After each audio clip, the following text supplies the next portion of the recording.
بسم اللہ الرحمن الرحیم۔ السلام علیکم سامعین، کاشانۂ بصیرت کے یوٹیوب چینل کے اوپر ہم جس کتاب کو مل کر پڑھ رہے ہیں اس کا نام ہے مذہب اہل بیت، اور الحمدللہ ہم نے اس کتاب کو پچھلی 35 آڈیوز میں پیج نمبر 538 تک پڑھ لیا ہے، اور یہ ہماری 36 آڈیو ہے جس میں ہم پیج نمبر 539 سے پڑھنے کا آغاز کریں گے، اور اب ہم اس صفحے کے اوپر مکتوب نمبر 46 کو پڑھیں گے۔ آئیے مل کر پڑھتے ہیں۔ ہیڈنگ لکھیے، سریہ اسامہ میں صحابہ کے نہ جانے کی معذرت۔ یہ صحیح ہے کہ حضرت سرور کائنات نے صحابہ کو محاذ جنگ پر جلد روانہ ہونے کی بڑی تاکید کی، جیسا کہ آپ نے ذکر فرمایا ہے۔ نیز آپ نے سختی بھی فرمائی، چنانچہ آپ نے اسامہ سے فرمایا تھا کہ صبح سویرے ہی اہل ابنا پر چڑھائی کر دو۔ آپ نے شام تک کی مہلت بھی نہ دی۔ نیز آپ نے اسامہ سے فرمایا کہ جلد جاؤ، اور سوائے جلد جانے کے آپ کسی بات پر راضی نہ ہوئے، لیکن اس کے بعد فوراً ہی رسول صلی اللہ علیہ وآلہ وسلم کی حالت اتنی سقیم ہوئی کہ امید باقی نہ رہی۔ اسی وجہ سے صحابہ کے دل میں ایسی حالت میں رسول صلی اللہ علیہ وآلہ وسلم کو چھوڑ کر جانے پر آمادہ نہ ہوئے۔ وہ مدینے کے باہر ٹھہر کر انتظار کرتے رہے کہ کیا صورت پیش آتی ہے۔ چونکہ صحابہ کو رسول صلی اللہ علیہ وآلہ وسلم کا بڑا خیال تھا، بہت تعلق خاطر تھا، اسی وجہ سے ان سے ایسی فروگزاشت ہوئی۔ پیج 540۔ ان کے سستی کرنے اور روانگی میں درنگ کرنے سے مقصد کچھ اور نہ تھا، دو باتوں میں صرف ایک بات تھی: یا رسول صلی اللہ علیہ وآلہ وسلم کو تندرست دیکھ کر آنکھیں ٹھنڈی ہوں، یا اگر رسول صلی اللہ علیہ وآلہ وسلم کا انتقال ہو جائے تو آپ کی تجہیز و تکفین میں شرکت کا شرف حاصل کریں، اور رسول اکرم صلی اللہ علیہ وآلہ وسلم کے بعد ان کا جو مقام جو حاکم مقرر ہو اس کے لیے راہ کو ہموار بنائیں۔ لہٰذا اس انتظار و توقف میں وہ معذور تھے اور ان کی کوئی خطا نہیں۔ رہ گیا اسامہ کی افسری پر ان کا طعنہ زن ہونا، حالانکہ وہ اس بارے میں رسول صلی اللہ علیہ وآلہ وسلم کے صریحی احکام سن چکے تھے۔ قولاً و فعلاً رسول صلی اللہ علیہ وآلہ وسلم کے اہتمام و تاکید کو اپنی آنکھوں سے دیکھ چکے تھے، تو اس کی وجہ صرف یہ تھی کہ کچھ صحابہ اور ادھیڑ عمر کے کچھ بوڑھے تھے، اور اسامہ بہت کم سن تھے، تو ادھیڑ عمر کے لوگوں اور بوڑھوں کہ دل کو یہ بات کسی طرح گوارا نہیں ہو سکتی کہ وہ نوجوان کی اطاعت گزاری کریں۔ فطری اور طبعی طور پر نوجوان کا حکم ماننے پر وہ کبھی تیار نہیں ہو سکتے، لہٰذا انہوں نے اسامہ کی ماتحتی کو جو ناپسند کیا تو یہ ان کی بدعت نہ تھی بلکہ اقتضائے طبیعت بشرا و مقتضائے فطرت یا مقتضائے فطرت انسانی، انہوں نے ایسا ہی کیا۔ رسول صلی اللہ علیہ وآلہ وسلم کے انتقال کے بعد انہوں نے اسامہ کو معزول کرنے کا جو مطالبہ کیا تو اس کے عذر میں بعض علماء نے فرمایا ہے کہ ان لوگوں نے یہ سوچا کہ حضرت ابوبکر بھی اسامہ کی معزولی کو معتبر سمجھنے میں ہماری موافقت کریں گے، کیونکہ اب یہ بریکٹ میں ہے ایک چیز کہ بنا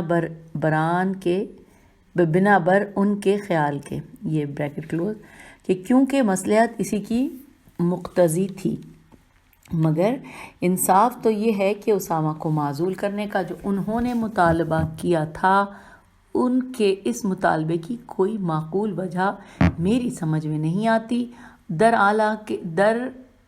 حالانکہ رسول صلی اللہ علیہ وآلہ وسلم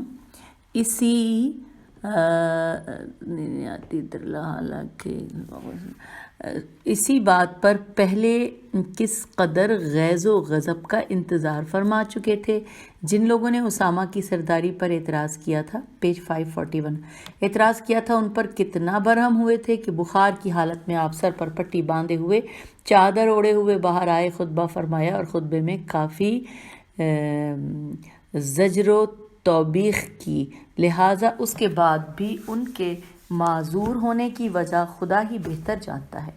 لشکر کی روانگی کو روک دینے کی جو انہوں نے کوشش کی، حضرت ابوبکر سے اس کے لیے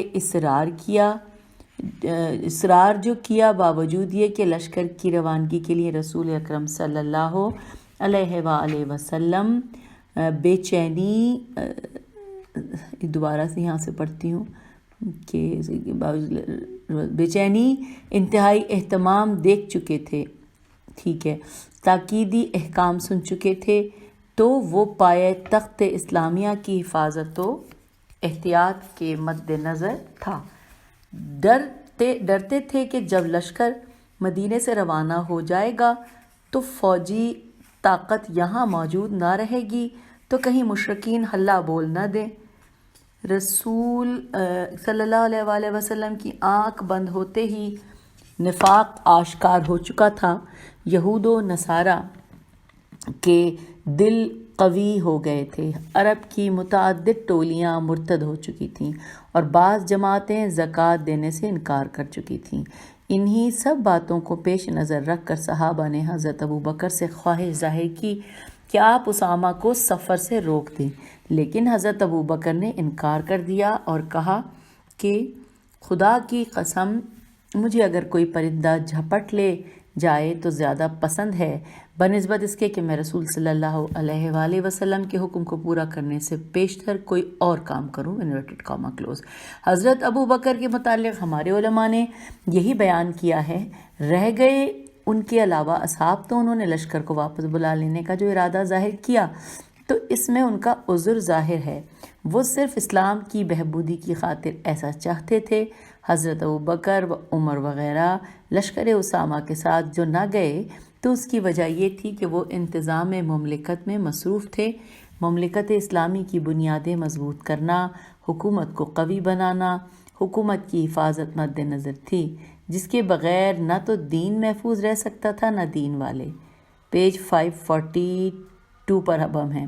آپ نے شہر ستانی کی ملل و نحل سے جو حدیث نقل کی ہے وہ مرسل ہے، بسلسلہ اسناد مذکور نہیں، اور علامہ حلبی و سید دہلانی نے اپنی سیرتوں میں کہا ہے کہ سریہ اسامہ کے موقع پر رسول صلی اللہ علیہ وآلہ وسلم نے کوئی حدیث ہی ارشاد نہیں فرمائی۔ اگر بطریق اہل سنت کوئی حدیث آپ کے پیش نظر ہو تو بیان فرمائیے، سوالیہ نشان۔ اور یہاں پر سین لکھا ہے، اس کا مطلب یہ ہے کہ یہ مکتوب جو ہم نے پڑھا، مکتوب نمبر 46، یہ اختتام ہوا۔ اور اب آئیے اب ہم مل کر جواب مکتوب کو پڑھیں گے جو کہ پیج نمبر 542 پر ہی ہے۔ لکھا ہے، آپ نے یہ تسلیم کیا کہ لشکر اسامہ کے ساتھ جانے میں صحابہ نے تاخیر کی، اور باوجود یہ کہ رسول صلی اللہ علیہ وآلہ وسلم جلد روانہ ہونے کا حکم دے چکے تھے، وہ مدینے کے باہر جا کر ٹھہر گئے اور آگے جانے میں سستی کرنے لگے۔ آپ نے یہ بھی تسلیم کیا کہ صحابہ باوجود یہ کہ اسامہ کی افسری کے متعلق صریحی احکام پیغمبر صلی اللہ علیہ وآلہ وسلم سن چکے تھے اور اپنی آنکھوں سے رسول صلی اللہ علیہ وآلہ وسلم کا اہتمام بھی دیکھ چکے تھے، لیکن پھر بھی انہوں نے اسامہ کے افسر مقرر کیے جانے پر اعتراض کیا۔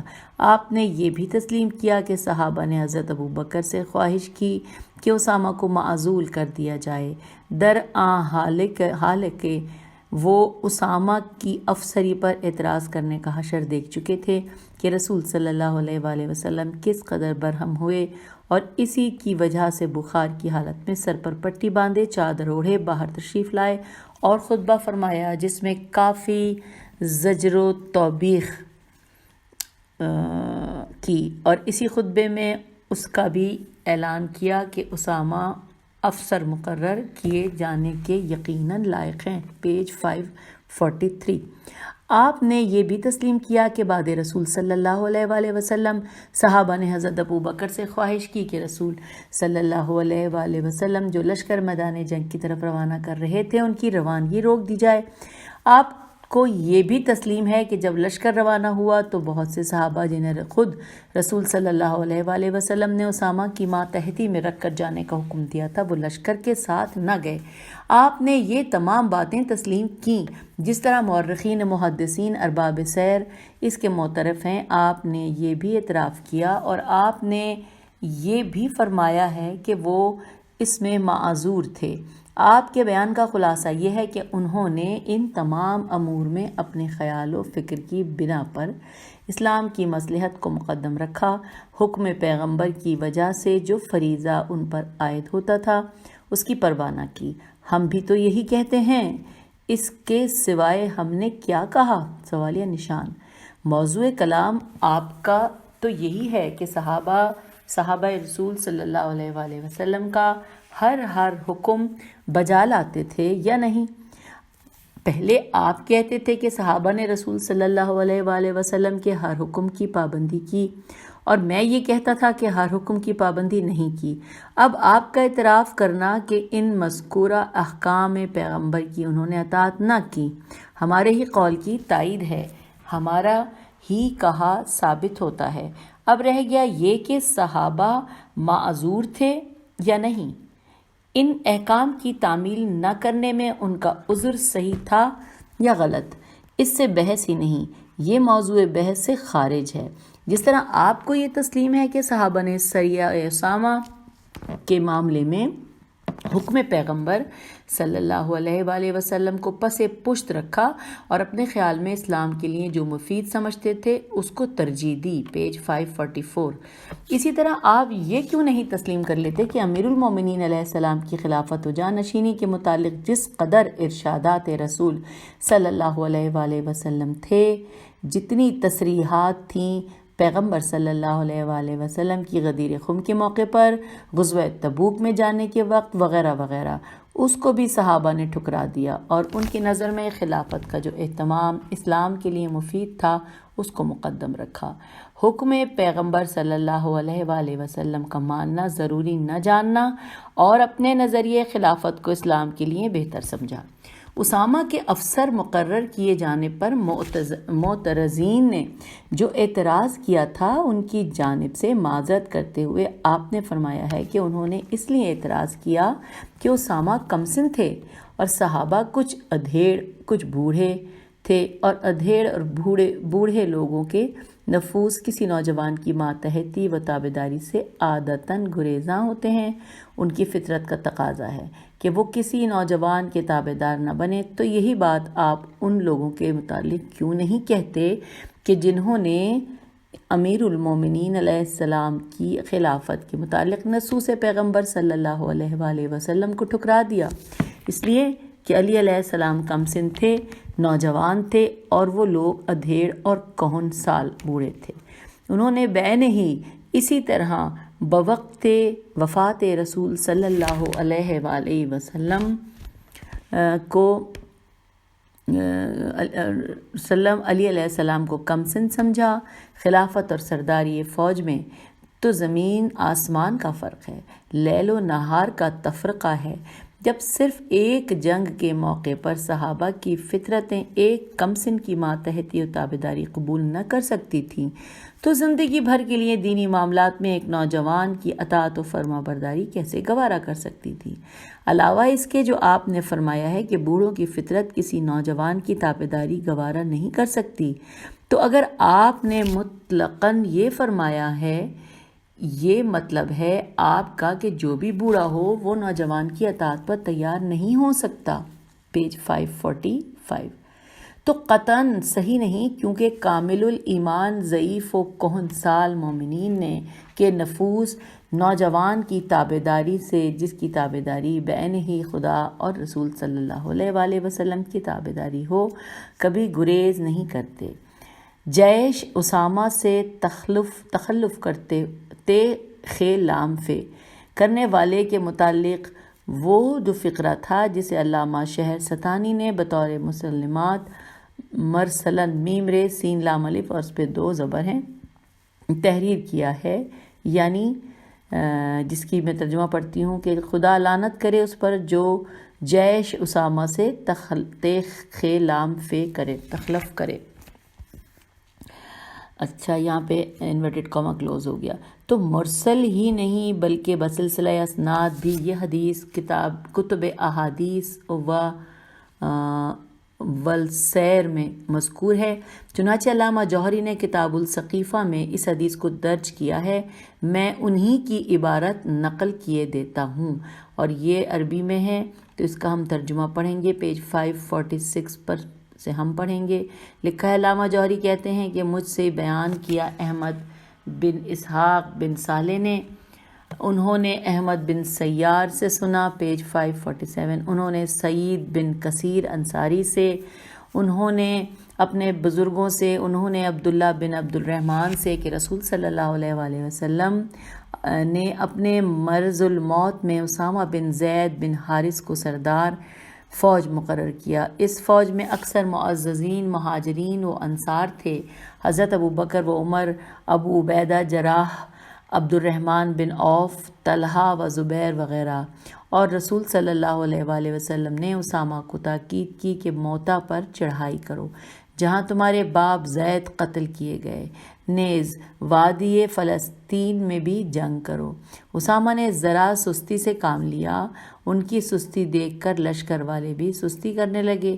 رسول صلی اللہ علیہ وآلہ وسلم کی حالت بگڑتی تھی، کبھی سنبھلتی تھی، مگر اس حالت میں بھی لشکر کی روانگی کے متعلق تاکید فرماتے رہے۔ آخر کار اسامہ نے رسول صلی اللہ علیہ وآلہ وسلم سے کی خدمت میں عرض کیا کہ یا رسول اللہ، مجھے اجازت مل سکتی ہے کہ میں اتنے دن ٹھہر جاؤں کہ آپ کو صحت ہو لے؟ رسول صلی اللہ علیہ وآلہ وسلم نے فرمایا، جاؤ، روانہ ہو، خدا کی برکت تمہارے شامل حال رہے۔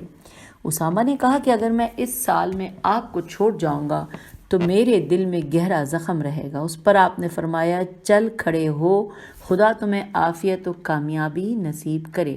پھر اسامہ نے عرض کیا، یا رسول اللہ، مجھے یہ بہت شوق ہے کہ میں جاؤں اور راستے میں ہر سوار سے آپ کی خیریت پوچھتا رہوں۔ رسول صلی اللہ علیہ وآلہ وسلم نے فرمایا، میں نے جو حکم دیا ہے اسے پورا کرو۔ اس کے بعد حضرت صلی اللہ علیہ وآلہ وسلم کو غش آ گیا، پیج 548۔ اسامہ نے جانے کی تیاری شروع کی۔ جب رسول صلی اللہ علیہ وآلہ وسلم کو ہوش آیا تو آپ نے اسامہ اور لشکر کے متعلق دریافت کیا۔ لوگوں نے بتایا کہ وہ جانے کی تیاری کر رہے ہیں۔ آپ نے فرمایا کہ اسامہ کا لشکر جلد روانہ کرو، خدا لعنت کرے اس پر جو اسامہ کے لشکر کے ساتھ نہ جائے۔ بار بار اسی فقرے کو دہراتے رہے۔ اسامہ روانہ ہوئے، رایت لشکر ان کے سر پر لہرا رہا تھا اور صحابہ ان کے ارد گرد تھے، یہاں تک کہ جب مدینے سے باہر مقام جرف پر پہنچے تو اسامہ اتر پڑے۔ ان کے ساتھ ابو بکر، عمر اور اکثر مہاجرین بھی تھے، اور انصار میں سے سید بن حیز زواد یرے اور بشیر بن سعد وغیرہ جو معززین انصار میں سے تھے۔ اتنے میں ایمن کا قاصد اسامہ کے پاس پیغام لے کر پہنچا کہ جلدی آؤ، رسول صلی اللہ علیہ وآلہ وسلم کا وقت آخر ہے۔ اسامہ فوراً اٹھ کھڑے ہوئے اور مدینے میں آئے۔ علم لشکر بھی ساتھ تھا، اسے رسول صلی اللہ علیہ وآلہ وسلم کے دروازے کے سامنے نصب کر دیا، اور ٹھیک اسی وقت رسول صلی اللہ علیہ وآلہ وسلم نے دنیا سے انتقال کیا۔ اور یہاں پہ یہ بریکٹ کلوز ہے۔ یہاں تک حدیث کی اصل عبارت تھی۔ اس حدیث کو مورخین کی ایک جماعت نے بھی نقل کیا ہے، چنانچہ ابن ابی الحدید معتزلی نے شرح نہج البلاغہ جلد نمبر 2 صفحہ نمبر 20 پر بھی اس حدیث کو تحریر فرمایا ہے۔ اور اس کے بعد سامعین، اب یہاں پہ لکھا ہے شین، اس کا مطلب یہ ہے کہ یہ جواب مکتوب ختم ہو گیا پیج نمبر 548 پر، اور اب ہم پیج نمبر 549 پیج مکتوب نمبر 47 پڑھتے ہیں۔ بہت چھوٹا سا ہے، لکھا ہے، سریہ اسامہ کے متعلق ہم لوگ طولانی گفتگو میں پڑ گئے، جیسا کہ واقع کرتاس میں اچھا خاصا طول ہو گیا تھا۔ اچھا، اب دیگر موارد کا ذکر فرمائیے۔ اور پھر اس کے بعد لکھا ہے سین، اس کا مطلب یہ ہے کہ مکتوب ختم۔ اب جواب مکتوب میں ہے، ہیڈنگ ہے پیغمبر صلی اللہ علیہ وآلہ وسلم کا حکم کہ مارق میم الف ر قاف، اور اس کے بارے میں بریکٹ میں لکھا ہے دین سے نکل جانے والے اور بریکٹ کلوز کو قتل کر ڈالو۔ تو میں دوبارہ سے اس کو پڑھ لیتی ہوں کہ پیغمبر، ہیڈنگ ہے یہ کہ جواب مکتوب میں ہیڈنگ ہے کہ پیغمبر صلی اللہ علیہ وآلہ وسلم کا حکم کہ مارق دین سے نکل جانے والے کو قتل کر ڈالو۔ اچھا، اب نیچے میں پڑھ رہی ہوں۔ اچھا، وہ روایت ملاحظہ فرمائیے جسے علماء اعلام و محدثین اسلام نے لکھا ہے، پیج 550۔ امام احمد بن حنبل کے لفظوں میں مسند جلد نمبر 3 صفحہ نمبر 15 پر ابو سعید خدری کی حدیث درج ہے، انورٹڈ کاما۔ اب میں یہ پوری حدیث پڑھ رہی ہوں۔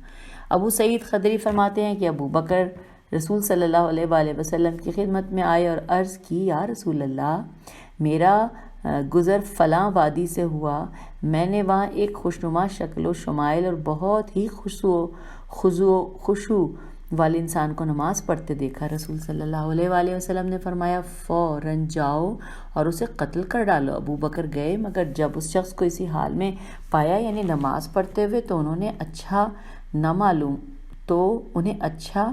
نہ معلوم ہوا کہ اسے قتل کریں۔ رسول صلی اللہ علیہ وآلہ وسلم کی خدمت میں پلٹ آئے۔ حضرت نے عمر سے کہا کہ تم جاؤ اسے قتل کر آؤ۔ حضرت عمر گئے اور ان کو بھی اس کا قتل گوارا نہ ہوا۔ رسول صلی اللہ علیہ وآلہ وسلم کے پاس پلٹ آئے اور آ کر عرض کی کہ یا رسول اللہ، میں نے اسے بہت خشوع و خضوع سے نماز پڑھتے دیکھا، اس لیے مجھے اچھا معلوم نہ ہوا کہ میں اسے قتل کر دوں۔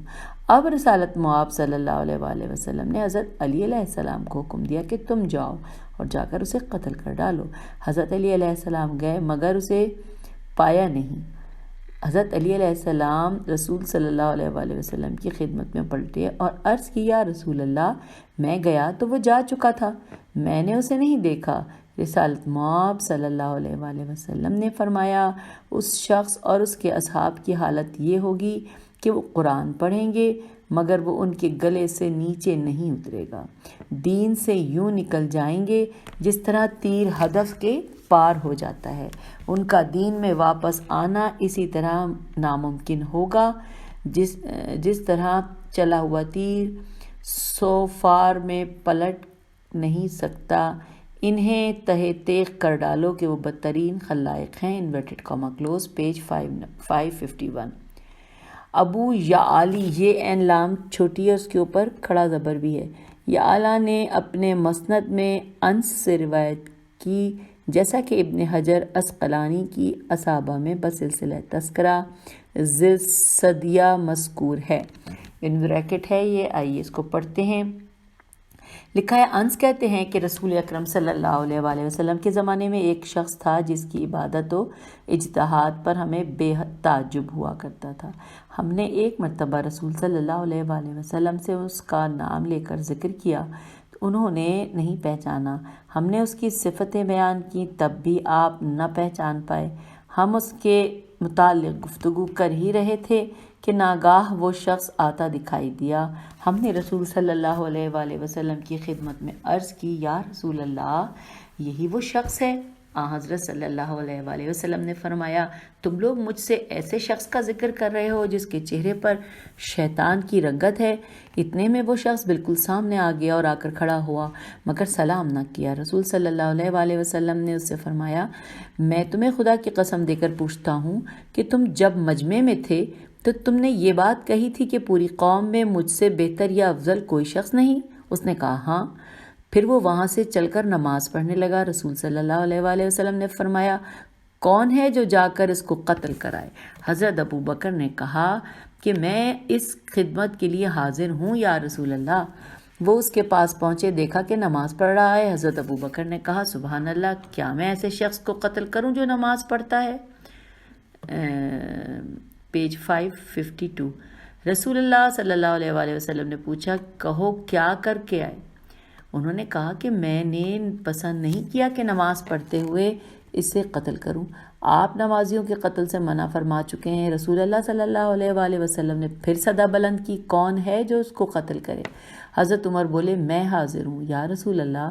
اور وہ بھی اس کے پاس پہنچے اور دیکھا کہ وہ اپنی پیشانی زمین پر رکھے ہے، یعنی سجدے میں ہے۔ حضرت عمر نے سوچا کہ ابو بکر مجھ سے افضل ہیں، جب انہوں نے قتل نہیں کیا تو میں کیسے کروں؟ اور وہ واپس چلے آئے۔ رسول صلی اللہ علیہ وآلہ وسلم نے پوچھا، کہو کیا ہوا؟ سوالیہ نشان۔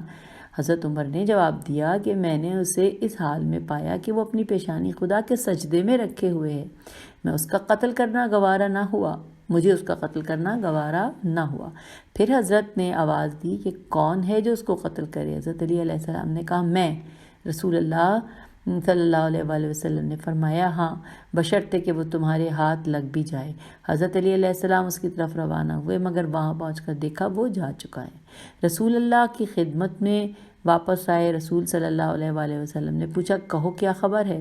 عرض کیا یا رسول اللہ وہ تو جا چکا ہے، یا رسول اللہ وہ جا چکا تھا، تو میری امت کے کوئی دو شخص بھی آپس میں اختلاف نہ کرتے۔ بس یہاں پہ سامعین بریکٹ کلوز ہو گیا، اور یہ ہم نے پورا پڑھ لیا، اور اس میں ہاں جی ہم نے پورا پڑھ لیا۔ اب آگے چل رہے ہیں۔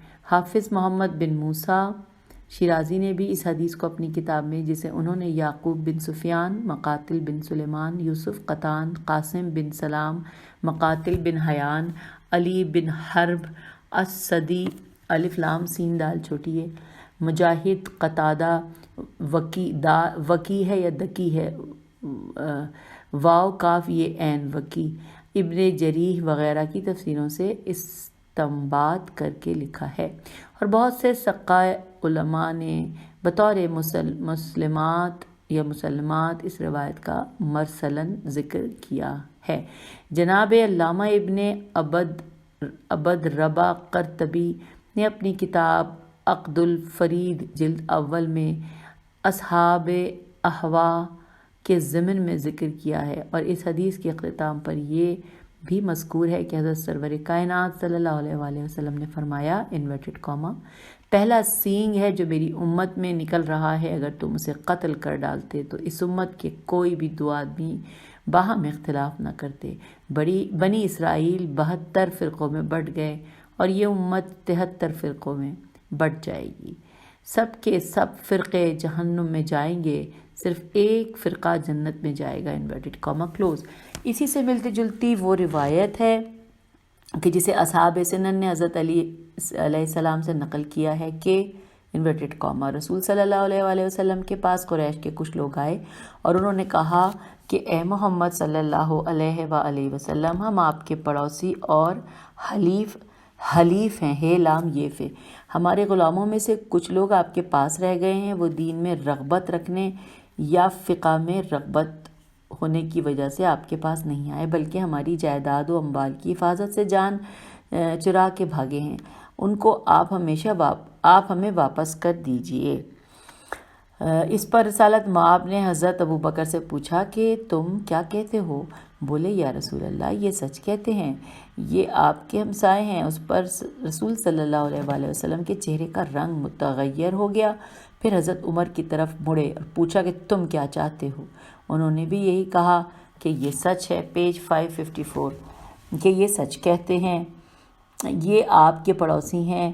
پھر رسول اللہ صلی اللہ علیہ وآلہ وسلم کا چہرہ متغیر ہو گیا۔ حضرت صلی اللہ علیہ وآلہ وسلم نے ارشاد فرمایا، اے گروہ قریش، قسم بخدا، خداوند عالم یقیناً تم پر ایک ایسے شخص کو مبعوث کرے گا جس کے دل کا ایمان میں وہ امتحان لے چکا ہے، وہ تمہیں دین پر باندھ کر رکھے گا۔ ابو بکر بولے میں ہوں وہ یا رسول اللہ؟ آپ نے فرمایا۔ حضرت عمر بولے میں یا رسول اللہ؟ فرمایا نہیں، لیکن وہ ہے جو جوتیاں گانٹھ رہا ہے۔ رسول اللہ صلی اللہ علیہ وآلہ وسلم نے حضرت علی علیہ السلام کو اپنی جوتیاں دی تھیں کہ وہ اسے گانٹھ دو۔ تو یوں پھر انورٹڈ کاما بھی ختم ہوا اور یہ جواب مکتوب بھی ختم ہوا جس کے نیچے شین لکھا ہوا ہے۔ اگلا مکتوب نمبر 48 ہے، اس کو پڑھ لیتے ہیں جو کہ پیج نمبر 555 پر ہے۔ لکھا ہے غالباً حضرت ابو بکر اور عمر دونوں یہ سمجھے کہ رسول صلی اللہ علیہ وآلہ وسلم اس شخص کو قتل کرنے کا جو امر فرما رہے ہیں وہ امر استجابی ہے، وجوبی نہیں، اور اسی وجہ سے وہ دونوں حضرات قتل کرنے سے باز رہے، یا انہوں نے یہ خیال کیا کہ اس کا قتل کرنا تو واجب ہے لیکن واجب کفائی ہے۔ اسی وجہ سے ان دونوں حضرات نے یہ سوچ کر ہم نہیں قتل کرتے تو دوسرے لوگ تو قتل ہی کر ڈالیں گے، اس کو قتل نہ کیا، کیونکہ ایسے اور لوگ بھی تھے جو اس فریضے کو انجام دے سکتے تھے۔ اور حضرات ابو بکر و عمر جب بغیر قتل کیے پلٹ آئے تو ان کو اس بات کا بھی اندیشہ نہ تھا کہ اس کے بھاگ جانے کی وجہ سے حکم پیغمبر صلی اللہ علیہ وآلہ وسلم فوت ہو جائے گا، کیونکہ ان حضرات نے اس شخص کو حقیقت حال سے مطلع تو نہیں کیا تھا۔ اور اس کے بعد لکھا ہے سین، یعنی یہاں پہ مکتوب نمبر 48 ختم ہو گیا۔ اس کا جواب مکتوب بھی پڑھ لیتے ہیں، پیج 556 پر ہے۔ لکھا ہے امر حقیقتاً وجوب ہی کے لیے ہوتا ہے اور سوائے وجوب کے ذہن میں اور کچھ نہیں آتا، لہٰذا اس کا استحباب پر عمل کرنا جب ہی صحیح ہو سکتا ہے جب کوئی قرینہ بھی موجود ہو، اور یہاں کوئی ایسا قرینہ نہیں ہے جس سے پتہ چلتا کہ یہ حکم استجابی ہے، بلکہ یہاں تو ایسے قرائن موجود ہیں جو تاکیدی طور پر بتاتے ہیں کہ یہاں معنی حقیقی مراد ہے، یعنی وجوب مقصود ہے، نہ کہ کچھ اور۔ لہٰذا آپ ان احادیث کو ان گہری نظر سے ملاحظہ فرمائیں، آپ کو معلوم ہوگا کہ ہم جو کچھ کہہ رہے ہیں وہی درست ہے۔ من جملہ اور قرائن کے رسول کے اس فقرے پر غور کیجئے، یہ کہ بریکٹ میں کہ یہ اور اس کے اصحاب قرآن پڑھیں گے مگر قرآن ان کے گلے سے نیچے نہ اترے گا، دین سے یوں نکل جائیں گے جس طرح تیر ہدف سے پار ہو جاتا ہے، پھر ان کا دین کی طرف واپس آنا ایسا ہی محال ہے جس طرح چلے ہوئے تیر کا پھر سوفار میں پلٹ آنا، لہٰذا اسے اچھی طرح قتل کر ڈالو، اور یہ بدترین خلائق ہے۔ یہاں پہ انورٹڈ کاما کلوز ہو گیا۔ نیز رسول اللہ صلی اللہ علیہ وآلہ وسلم کا یہ جملہ بھی ملاحظہ فرمائیے، انورٹڈ کاما، کہ اگر یہ شخص قتل کر دیا جاتا تو میری امت کے کوئی دو آدمی بھی باہم اختلاف نہ کرتے، یہاں پر انورٹڈ کاما کلوز ہو گیا۔ اس قسم کے جملوں کے بعد بھی کوئی شک باقی رہ جاتا ہے کہ رسول صلی اللہ علیہ وآلہ وسلم کا حکم وجوبی تھا کہ استجابی، ایسی عبارت کو وجوب اور تاکید شدید ہی کے لیے استعمال کی جاتی ہے، پیج 557۔ اگر آپ مسند احمد میں اس حدیث کو ملاحظہ فرمائیں تو آپ کو معلوم ہوگا کہ رسول صلی اللہ علیہ وآلہ وسلم نے یہ حکم خاص کر حضرت ابو بکر کو دیا تھا، ان کے قتل نہ کرنے پر پھر مخصوص طور پر حضرت عمر کو حکم دیا، لہٰذا جو حکم مخصوص کر کے دیا جائے تو واجب کفائی کیوں کر ہو جائے گا؟ سوالیہ نشان۔ علاوہ اس کے حدیث سے اس امر کی بھی صراحت ہوتی ہے کہ حضرت ابو بکر و عمر نے اس شخص کے قتل کو جو ناپسند کیا وہ اسی وجہ سے کہ وہ بہت خضوع و خشوع سے نماز پڑھ رہا تھا، فقط یہی وجہ تھی، اور کوئی سبب قتل سے باز رہنے کا نہ تھا۔ لہٰذا نبی صلی اللہ علیہ وآلہ وسلم تو بحالت نماز اس کو قتل کرنے کا حکم دینا پسند کرے، اور حضرت ابو بکر عمر کو ناگوار ہو اس کو قتل نہ کر کے تعمیل حکم پیغمبر صلی اللہ علیہ وآلہ وسلم کو مقدم نہ سمجھے۔ بس یہ واقعہ بھی من جملہ ان شواہد کے ہے جن سے ثبوت ملتا ہے کہ یہ حضرات پیغمبر صلی اللہ علیہ وآلہ وسلم بجا لانے سے اپنی رائے پر عمل کرنا زیادہ بہتر سمجھتے تھے۔ حکم پیغمبر کی ان کے نزدیک کی کوئی وقت نہ تھی، بس جو کچھ تھا ان کا اجتہاد ان کی رائے تھی۔ اور یہاں پہ شین لکھا ہے، یعنی کہ جواب مکتوب بھی ختم ہو گیا۔ مکتوب نمبر 47 ہم نے اس آڈیو کی اختتامی مراحل میں ہم نے مکتوب بھی پڑھ لیا اور جواب مکتوب بھی پڑھ لیا۔ اب آپ سے میں اجازت چاہوں گی اگلی آڈیو تک کے لیے۔ خدا حافظ، فی امان اللہ۔